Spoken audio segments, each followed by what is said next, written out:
Hello everybody, my name is Sandra Hernandez and today I am going to be talking about photosynthesis. I have created a model of photosynthesis, which is right here.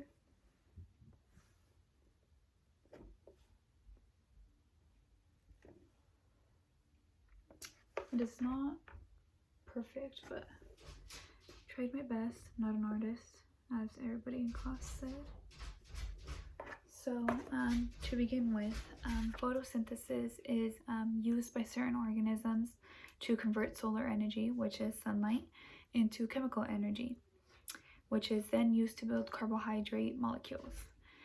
The energy that is then created from this will be used to do some work, which is cellular respiration, which is also another really big main topic that was discussed in class that could be aside its own video. But today we're going to be talking about photosynthesis. So the energy from photosynthesis is very important because it enters the ecosystem, and from the ecosystem it spreads all over the world or onto the earth, and then it is transferred from one organism to another. And it is now the process of photosynthesis that gives out the most energy that is required for all living things on this earth, which is really big and kind of hard to grasp because it's something that so kind of like small that can be so big and benefit everybody. Humans depend on many organisms because oxygen has been released into the atmosphere, because those organisms that are going through the process of photosynthesis are the ones that are carrying it out for everybody else. There are two different organisms that do photosynthesis, which are autotrophs and heterotrophs. An autotroph is basically auto, which is oneself, that make their own food, and the ones that are most commonly known are plants. The plants are able to produce their own food. And on the other hand, a heterotroph is an organism that is not able to go through photosynthesis, which then they have to go and find their own food through other organisms. And some examples of a heterotroph would be humans, as well as deer and a wolf. So for example, a deer can get energy from eating plants, and on the other hand, a wolf then would eat the deer, and that deer is originally getting energy from plants that the deer had already eaten. So it comes all into full cycle, as in there's energy directly or indirectly. And moving on, there's something that is special in plants that they have within them, which are chloroplasts.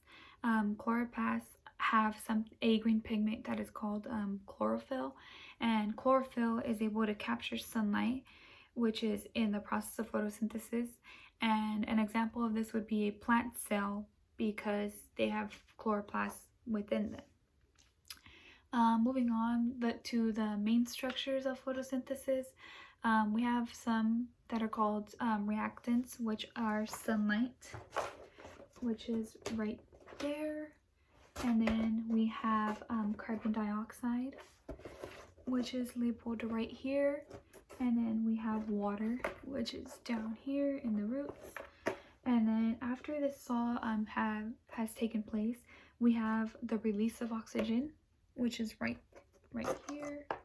And then we have a production of carbohydrate molecules, which is known as glucose, which is right here. And these sugars that are the ones that contain the energy for all living things to survive. And then we also have photosynthesis that happens in two main parts. The first main part would be the light-dependent reaction. This reaction is taking place in the thylakoid membrane, where chlorophyll absorbs energy from the sunlight, and then it turns into chemical energy with the help of water. And with these reactions, there's a release of water that happens. And then we have the Calvin cycle, which takes place in the stroma, and the chemical energy that comes from the light-dependent reactions take the carbon dioxide molecules and then put sugar molecules all together in order to get energy. And so the reason why I wanted to do my project on photosynthesis is because nobody really takes into context how big photosynthesis is a part of the world and how much of a help it is, because without it we would not have any oxygen, as well as getting energy through whether it be directly or indirectly, which is something that is very important and should be more well known than it is now, because nobody just walks on by through like a plant and says, oh look, there's photosynthesis happening. Like it's not really something that, again, crosses everybody's mind through every day, which I'm not saying that it should, but it should be thought as, wow, like it's really helping out the world. So thank you for watching this video.